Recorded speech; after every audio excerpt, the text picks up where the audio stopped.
Oke, bismillahirrahmanirrahim. Assalamualaikum warahmatullahi wabarakatuh. Perkenalkan, nama saya M. Farhad Anas, NBI 146240098 dari Universitas 17 Agustus Surabaya, Fakultas Teknik, jurusan Teknik Informatika.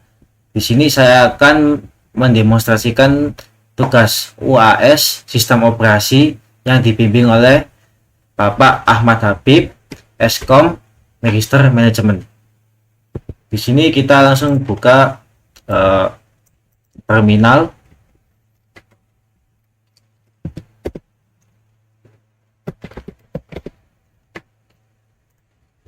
Kita kecilkan. Nah, oke. Di sini langkah pertama kita akan membahas tentang sistem navigasi sistem file. Di sini kita akan menjelaskan beberapa perintah. Yang pertama kita bahas yaitu PWD. Kita zoom ya. PWD. Nah, PWD sendiri ini adalah sebuah perintah yang berguna untuk menampilkan direktori saat ini. Jadi kalau kita di awal berarti lokasi kita berada di home, lalu di user breed. Oke, lalu perintah yang kedua ada ls. Ls ini berfungsi sebagai melihat tampilan direktori saat ini. Jadi di ls ini ada beberapa banyak file, apa saja isi file yang ada di directory breed. Lalu ada ls main a. ls main a ini untuk melihat isi directory yang tidak ditampilkan oleh sistem. Jadi bisa dikatakan ini file sembunyi. Oke. Lalu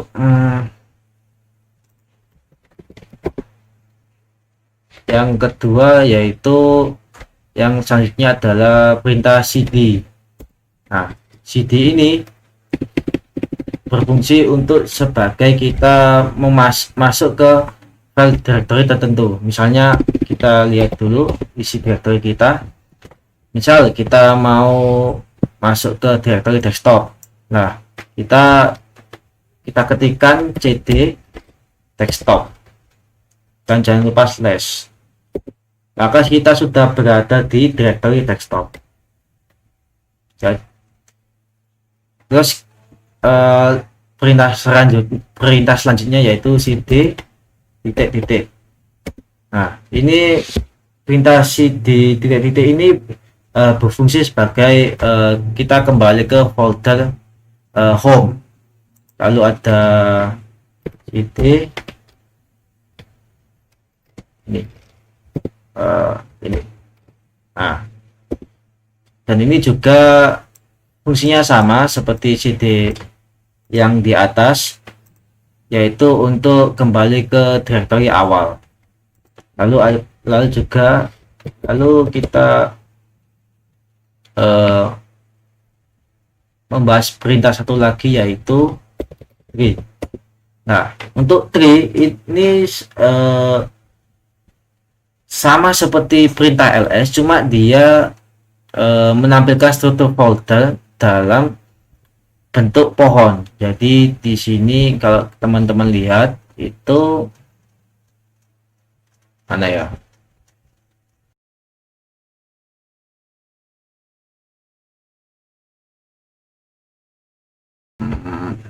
Nah, di dalam misalnya di desktop ini di dalamnya ada folder quiz, build dan classes. Di dalam classes juga di sini ada folder lagi sesuai apa yang ditampilkan di sistem.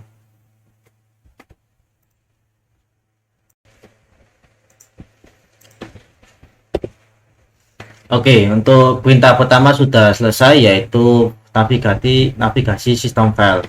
Lalu kita lanjut ke perintah selanjutnya yaitu kita akan belajar bagaimana memanajemen file dan folder di dalam Linux. Pertama kita menggunakan perintah yaitu touch. Nah, Misalnya di sini kita kalau lebih enak kita masuk ke directory desktop dulu. Nah, contoh di sini kita mau membuat file yang namanya file underscore txt. Nah, jika kita lihat maka di desktop file txt sudah berhasil terbuat.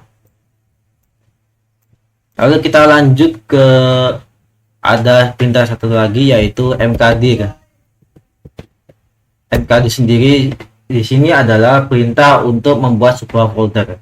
Misalnya kita membuat folder namanya halaman misalnya. Nah, di sini di desktop sudah kita sudah berhasil membuat file halaman. Lalu kita coba kita menduplikasi file txt ini menjadi sebuah file baru dengan kita menggunakan perintah cp. Misalnya file txt kita duplikasi misalnya jadi file copy. Nah, di sini sudah terlihat ya, di sini file kita sudah bisa menduplikasi dua file. Nah, kita lanjut kalau kita mau copy sebuah folder sama seperti tadi, cuma ditambahkan -r. Jadi misalnya folder halaman ini kita buat duplikasinya, contohnya halaman copy. Nah, sudah berhasil terbuat. Lalu kita coba untuk menghapus file atau sebuah directory tanpa kita harus klik kanan dan delete. Mana delete? Move to trash atau delete. Kita bisa langsung ketikkan di terminal, yaitu dengan menggunakan perintah rm. Misalnya kita mau menghapus ini file copy misalnya. Jadi kita tinggal ketik file copy. Nah, file sudah berhasil hilang. Kita coba untuk menghilangkan ini folder halaman copy. Jadi kita pakai rm. Sama seperti ini, sama seperti yang perintah di atas, cuma dia ditambahkan -r halaman copy, enter, dan kita sudah berhasil menghilangkan sebuah folder. Oke, lalu ada perintah lagi, kita mau file ini dia bisa pindah ke folder ini. Gimana caranya? Yaitu kita harus tahu dulu ini filenya berada di posisi di mana. Misalnya kita ls ya, ls kita masuk ke folder halaman misalnya ya. Nah, di sini kita pwd untuk mengetahui posisi kita ada di mana. Kita copy saja. Nah, kita kembali ke awal ke desktop. Nah, jadi kita ketikkan mv file txt, kita akan ubah kita akan pindah ke folder halaman. Jadi mv nama filenya kita mau ke mana. Nah, kita akan pindah ke sini ke desktop, ke folder halaman. Kita enter, kita lihat di folder halaman. Nah, file underscore txt sudah bisa berpindah. Lalu ada satu komen lagi yaitu start.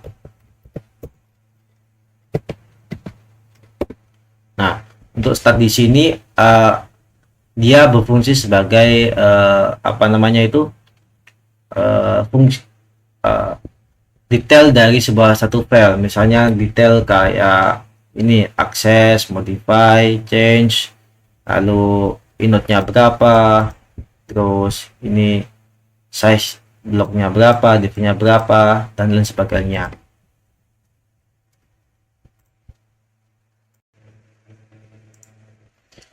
Lalu kita lanjut ke perintah selanjutnya. Di sini kita akan mengedit suatu file tanpa kita harus capek-capek ke ngeklik di filenya. Kita coba, kita close, kita masuk ke folder halaman. Nah, di halaman kan sudah ada file txt. Nah, di sini kita mau mengisi file txt tersebut karena ini kan masih kosongan. Nah, dengan cara ketika kita mengetik nano file txt. Nah, di sini saya jelaskan sebentar. Jadi nano ini adalah sebuah text editor yang sudah ada di terminal Linux. Jadi kita di sini kita bisa menuliskan beberapa kata, misalnya halo dunia. Kita save, kita ketik Ctrl O, lalu kita ketik enter.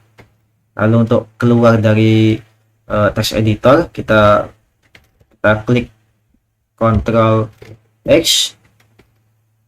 Nah, kita mau menampilkan isi file ini ke terminal. Caranya yaitu menggunakan perintah cat. Nah, hasilnya sama seperti yang kita buat di awal. Nah, lalu di sini kita bisa menampilkan misalnya nih di dalam sebuah file ini ada 15 baris.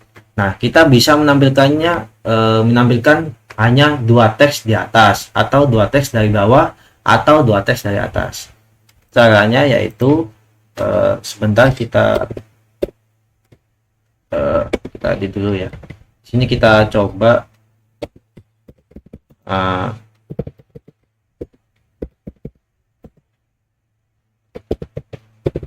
hello world.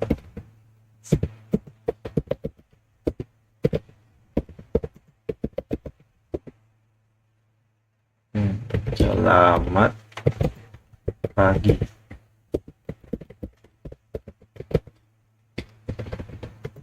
Kita save dulu. Nah, kita lihat isinya ya. Nah, di sini di file txt ini kita punya sebuah file yang berisikan 1, 2, 3, 4, 5, 6 halaman. Oh, 6 baris. Sorry. Jadi di sini kita bisa menampilkan hanya 2 baris dari atas. Caranya yaitu kita ketikkan head -n. Kita kan maunya 2 ya, 2 dari atas, berarti kita ketik 2 file txt. Nah, maka dia akan menampilkan 2 teks dari atas, yaitu halo dunia. Kalau kita 3 teks misalnya, 3 teks ya, kita ganti 3. Nah, dia akan menampilkan 3 teks dari atas. Kalau misalnya kita mau aksesnya dari bawah, bisa. Tinggal kita ganti head ini menjadi tail. Nah, 3 dari bawah ini sudah bisa diakses. Begitu.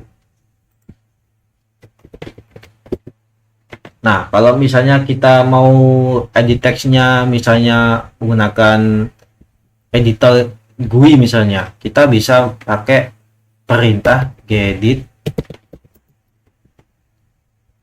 Well, oh kita belum install, kita coba install dulu ya.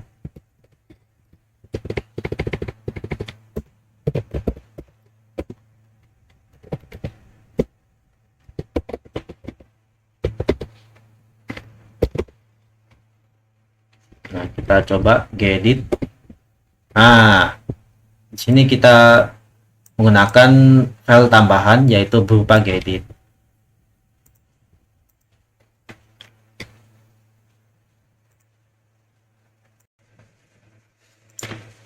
Oke, kita lanjut, yaitu kita ganti topik, yaitu kita bisa melihat informasi sistem dari sebuah Linux.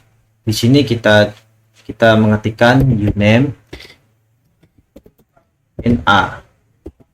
Nah, di sini fungsinya yaitu untuk melihat informasi dan kernel dari sistem tersebut. Sini kernelnya pakai GNOME Preemptive Dynamic ya. Lalu ada komen lagi atau perintah lagi yaitu lsb release -a. Nah, bedanya ya kalau di lsb release itu versi lengkapnya. Oke. Sini saya menggunakan Linux Casey OS seperti itu. Lalu kita bisa ketikkan host ctl. Nah, di sini untuk detailnya ini kan masih kurang ya, apa namanya, data-datanya. Di sini disebutkan banyak sekali, yaitu hostname-nya apa, ikonnya apa, boot ID-nya berapa, operasi sistemnya pakai apa, kernelnya pakai apa, arsitekturnya apa, dan lain sebagainya. Oke, lalu kita lanjut. Kita di sini bisa melihat atau memantau berapa lama device kita itu, device kita di sini contohnya laptop ya, itu sudah nyala berapa lama. Dengan kita bisa mengetahuinya dengan mengetikkan up. Nah, di sini kita udah menyalakan device kita selama kurang lebih 1 jam. Oke. Lalu untuk di Linux ini kita bisa melihat proses apa yang sedang berjalan, yaitu dengan perintah top.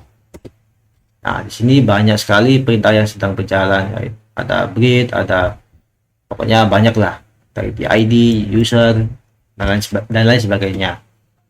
Kita exit. Nah, dan kita bisa akses lebih lanjut lagi dengan cara hardtop. Nah, kalau hardtop ini versi interaktif dari top tadi. Jadi di sini kita bisa klik, kita bisa lihat apa aja yang sedang berjalan dan lain-lain sebagainya. Oke. Nah, kita di sini juga bisa melihat memori yang digunakan. Di sini konteksnya adalah RAM. Jadi kita ketikkan v -h. Nah, sini sebentar. Nah, di sini memorinya. Di sini kita bisa melihat informasi memori apa yang sedang digunakan oleh sistem. Lalu ada juga df-h. Ya, kalau untuk df-h ini lebih ke penyimpanan hard disk ya. Jadi hard disknya dia pakai partisi apa, dia pakainya berapa giga, dan lain sebagainya. Oke.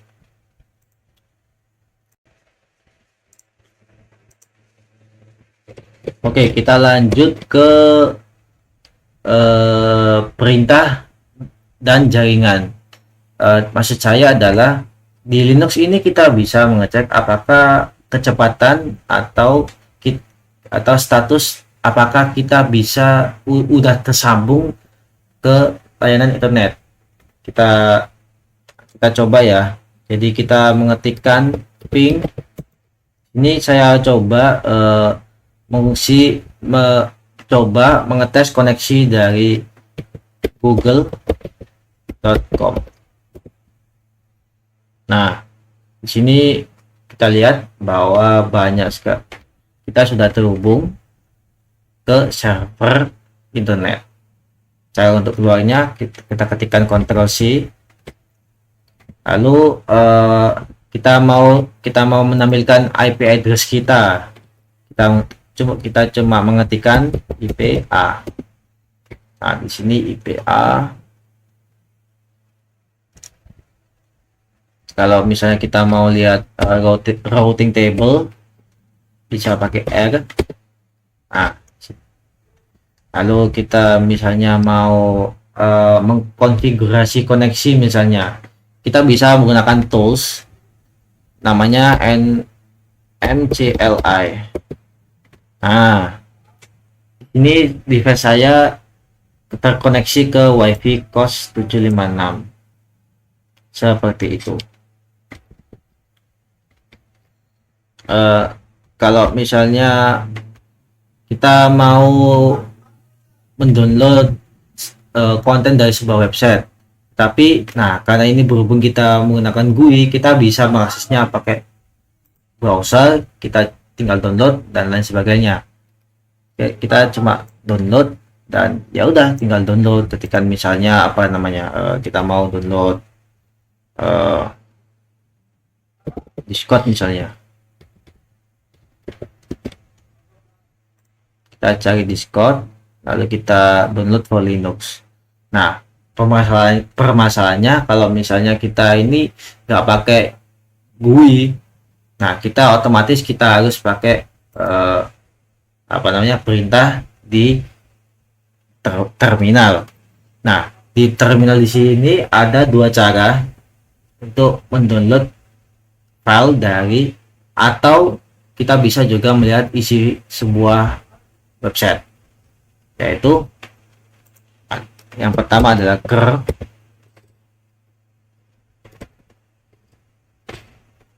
Kita coba lihat ya, kita mau lihat informasi dari website ini, copy, kita paste. Nah, sini sudah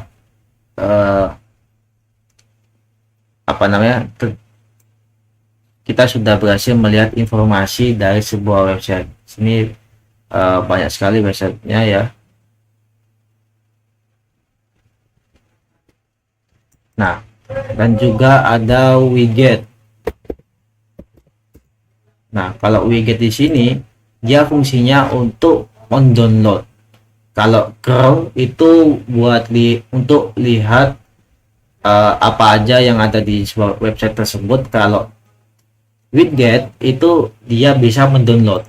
Nah, contohnya di sini kan website ya. Website tuh pasti filenya HTML. Nah, kita bisa widget ini ke file HTML. Misalnya kita ketikkan download ya. Nah, kita sudah berhasil membuat, kita sudah berhasil mengunduh atau download konten yang ada di Discord ke file download.html. Kita coba lihat. Nah, di sini file download.html. Lalu kita lanjut ke perintah selanjutnya, yaitu kita mau melihat port apa yang aktif sekarang ini, yaitu kita ketik net start min to ln min. Nah, ini banyak informasi apa aja port yang kita pakai, apa yang tidak, seperti itu.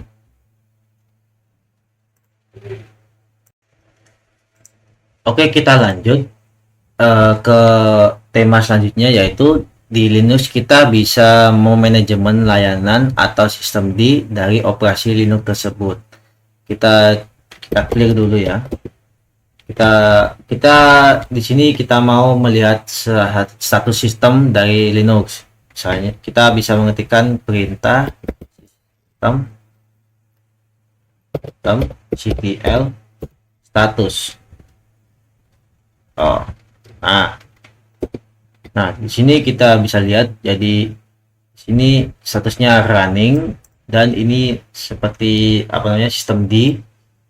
Kita memakai Arch ya. Sini banyak sekali service-service yang kita bisa aktifkan. Ada untuk service, ada like VM dan lain sebagainya.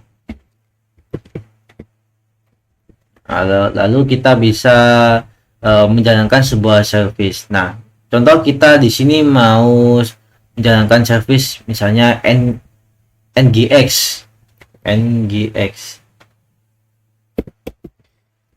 Nah, caranya kita ketikkan sistem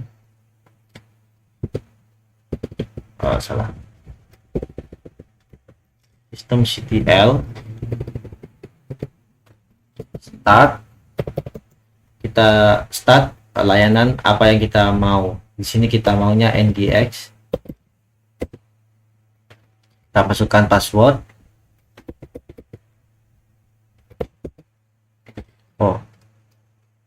Berarti kita belum install berarti ya. Kita coba yang kita install dulu.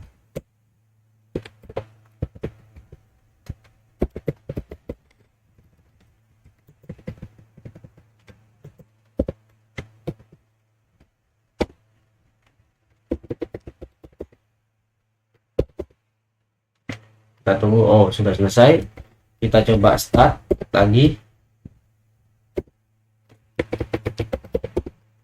Nah, di sini kita sudah berhasil menstart layanan NGX, dan kita mau tahu apakah layanan ini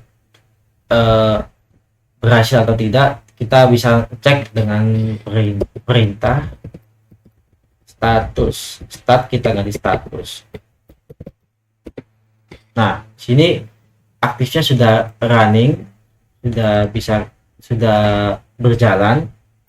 Nah, tetapi di sini masih disable, masih tidak diizinkan. Nah, kita mau apa namanya, NGX service ini bisa dijalankan. Kita ketik, kita ubah status menjadi enable.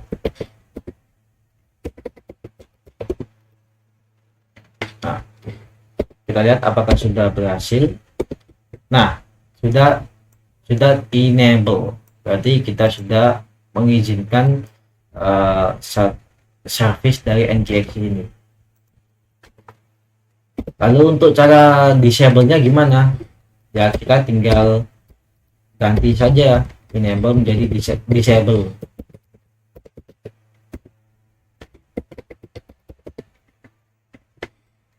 Kita lihat statusnya.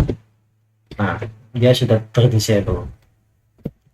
Dan untuk kalau misalnya kita mau disuruh untuk merestart sebuah apa namanya, sebuah layanan, misalnya layanan NGX ini kita harus restart, kita bisa mengetik restart.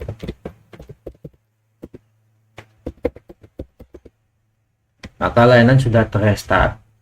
Nah, untuk menghentikan layanan ini caranya cukup mudah, tinggal mengganti dengan stop.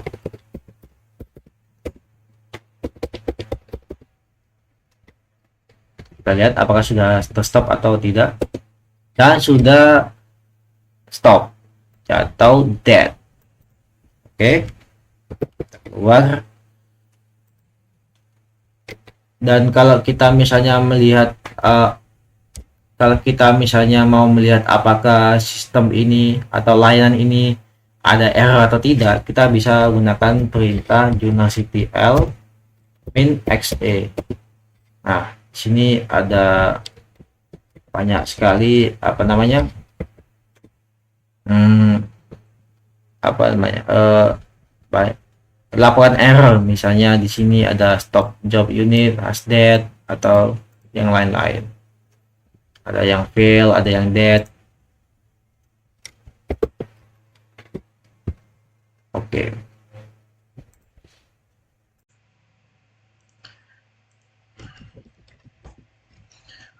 Oke, lanjut.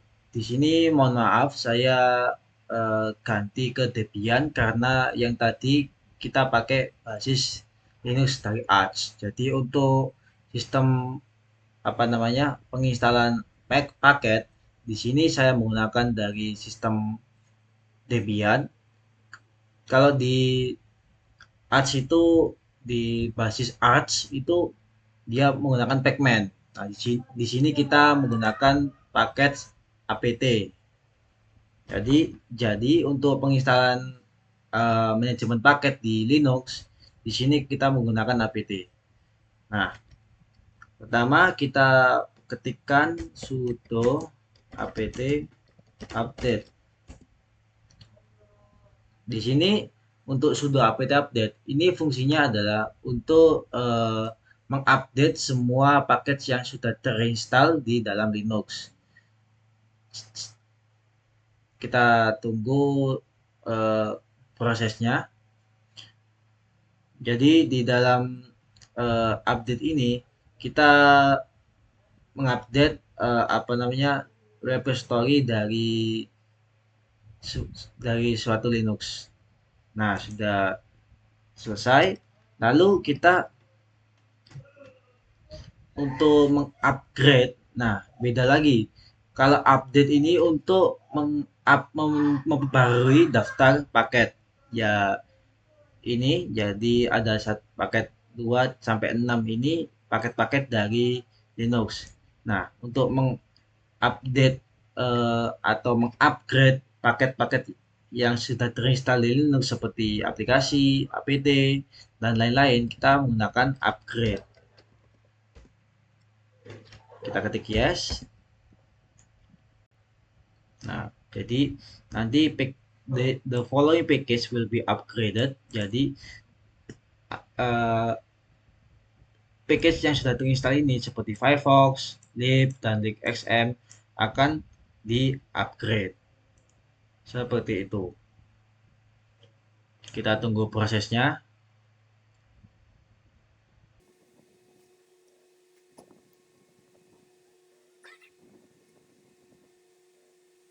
Oke, sudah selesai.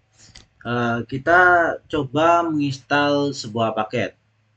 Di sini kita coba menginstal paket. Contoh kita mau install apa namanya? Install Htop misalnya, Htop. Sudo apt install, nama paketnya kita coba Htop dulu ya. Oh, atau kita paket, misalnya saya punya paket namanya paket Vim namanya. Ketikkan Vim dan yes.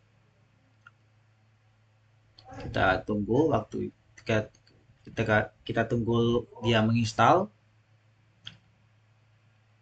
Oke, sudah terinstall. Kita coba tes dan berhasil.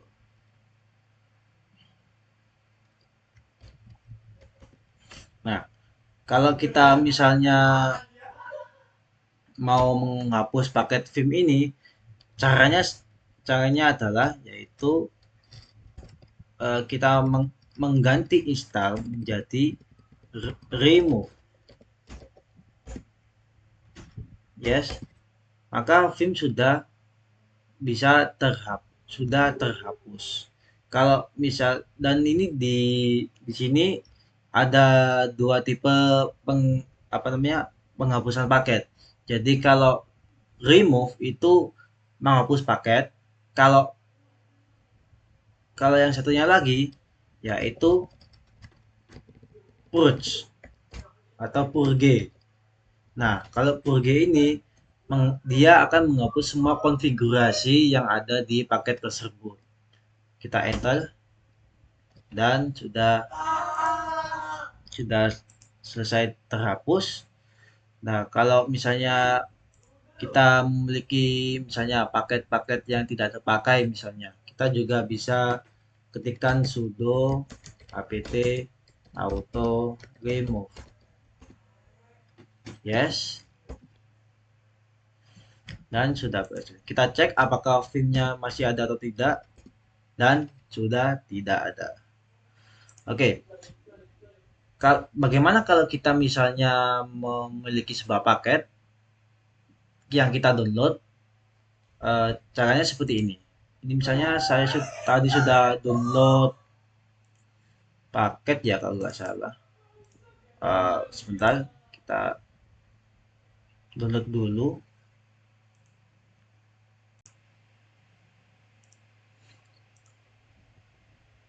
Nah, di sini saya sudah mempunyai sebuah paket. Nah, paketnya ini WPS Office. Kita coba buka di terminal. Jadi kita ls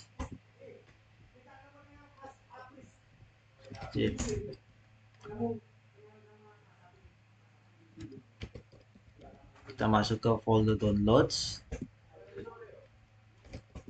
Nah, di sini paketnya sudah muncul. Kita tinggal menginstalnya dengan cara kita ketikkan dpkg -e. Nah, terus kita ikuti dengan nama paketnya. Di sini nama paketnya WPS Office. Kita enter, maka dia akan menginstal paket WPS Office. Kita tunggu prosesnya.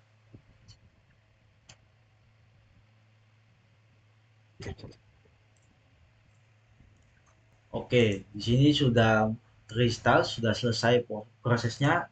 Kita cek apakah sudah terinstall atau belum. Kita search WPS. Nah, sudah terinstall.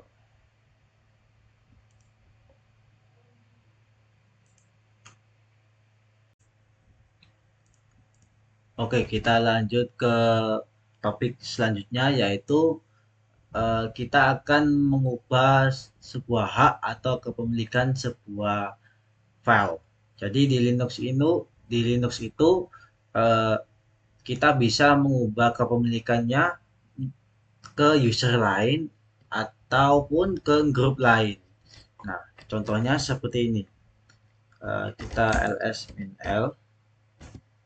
Nah, ini kan kita mempunyai file. Contoh kita ambil main Java. Nah, main Java ini kita coba akan ganti eh, apa namanya? Execute ini akses dia tidak akan bisa dibaca, berarti tidak bisa di write. Nah, untuk penjelasannya seperti ini. Nah, untuk akses read atau akses baca di untuk akses baca, kalau write itu menulis, execute untuk eksekusi. Di sini lambangnya X ya. Ini RWX. Nah, ini nanti juga bisa digunakan untuk octal number. Misalnya untuk read diwakilkan oleh nomor 4, write nomor nomor 2, execute nomor 1. Jadi seperti ini. Jadi dia akan membuat sebuah kombinasi. Nah, kita coba untuk akses filenya. Jadi kita ketikkan chmod plus. Nah, kalau untuk plus itu menambahkan akses sebuah file. Misalnya di sini kan di sini tidak ada perintah untuk execute ya. Kita coba tambahkan x main Java. Kita lihat apakah bisa, dan sudah bisa. Di file tersebut bisa di execute. Misalnya kalau kita mau menghilangkan fungsi akses baca misalnya, nah, kita tinggal ubah saja plusnya menjadi minus dan kita ketik R. Nah, kita enter, Nah, kita lihat ls, dan untuk fungsi membacanya kita tidak bisa dibaca seperti itu.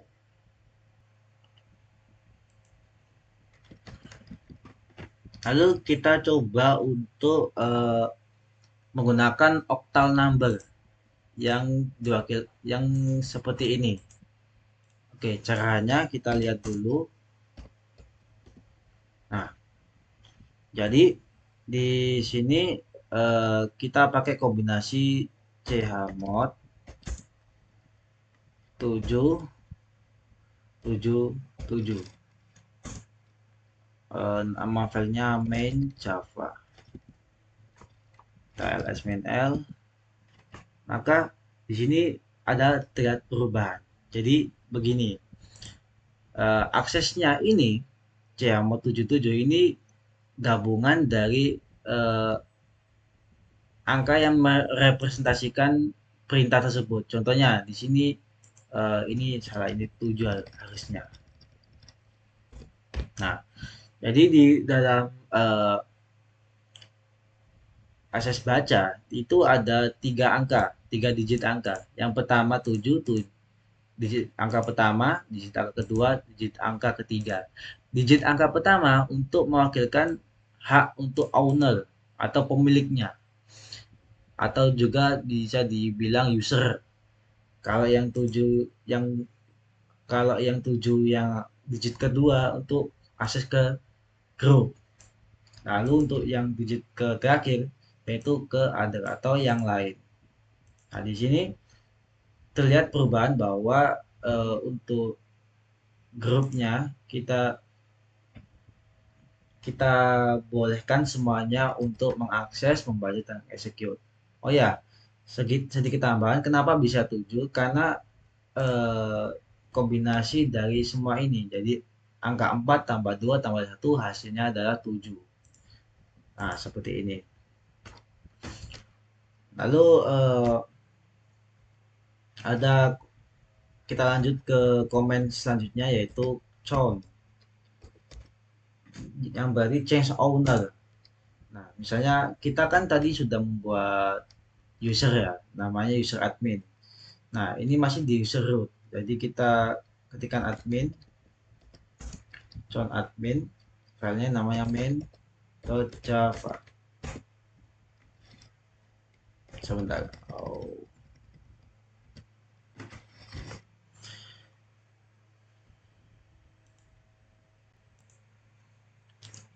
Nah, jadi di sini kita coba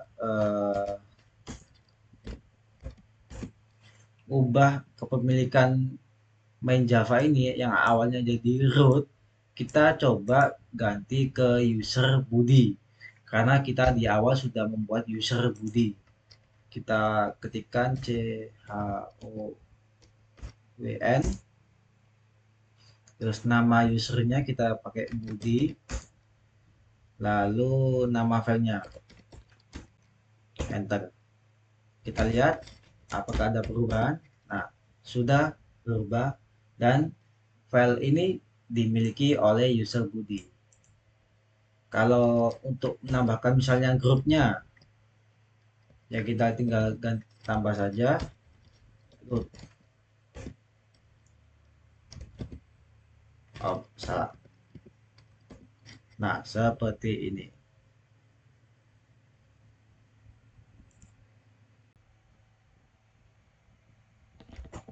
Oke, sekarang kita lanjut ke uh, untuk komen Linux yang selanjutnya, yakni kita akan mengatur manajemen pengguna. Nah, di sini kita apa namanya?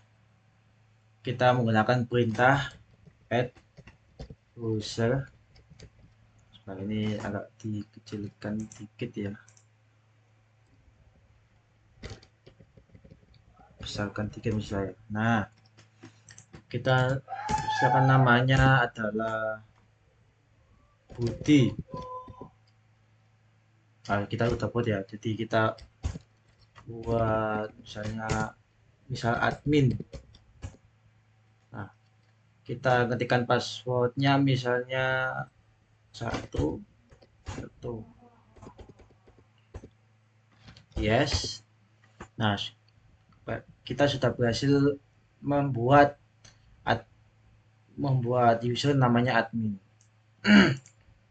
Lalu kita menambahkan user admin ini ke dalam grup sudo dengan menggunakan perintah user mod min ag sudo admin.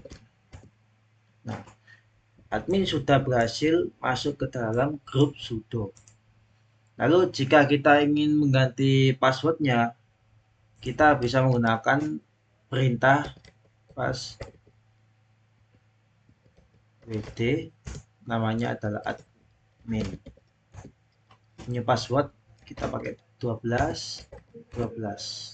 Nah, kalau kita misalnya mau menghapus user admin, caranya tinggal ketikkan del user admin. Nah, admin sudah berhasil dihapus. Seperti itu.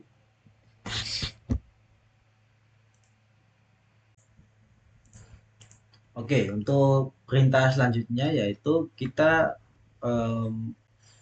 melakukan pembersihan atau juga maintenance terhadap sistem Linux. Yang pertama kita bisa pakai perintah sudo apt clean. Oke, ini sudah berhasil. Lalu kita sudo auto remove sudah bisa tadi remove. Nah, lalu bisa juga kita pakai perintah dari journalctl misalnya.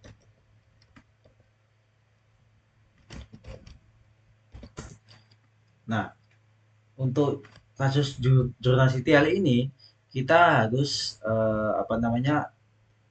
maunya kita menghapus log sistemnya itu berapa lama, misalnya 2 hari yang lalu atau 1 hari yang lalu. Nah, kalau kita ketik jurnal ini, dia akan menampilkan log sistem dari tanggal 25 seperti itu. 25 ya, kita Ctrl X. Bentar. Misalnya kita mau menghapus lognya 1 hari yang lalu, misalnya kita tambahkan journalctl min vacuum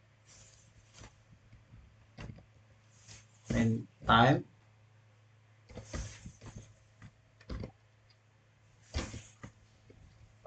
min day. Nah, maka jurnal yang 1 hari yang kemarin dia sudah terhapus seperti ini. Nah, oke. Lalu kalau kita mau merestart sebuah sistem, kita bisa pakai GUI seperti di start, leave, bisa reboot. Nah, kalau di terminal kita pakai perintah sudo reboot. Nah, maka sistem akan terreboot. Seperti itu.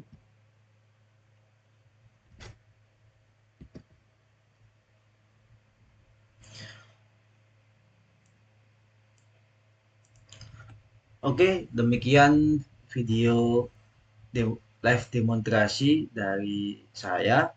Kurang lebihnya mohon maaf. Saya akhiri. Wassalamualaikum warahmatullahi wabarakatuh.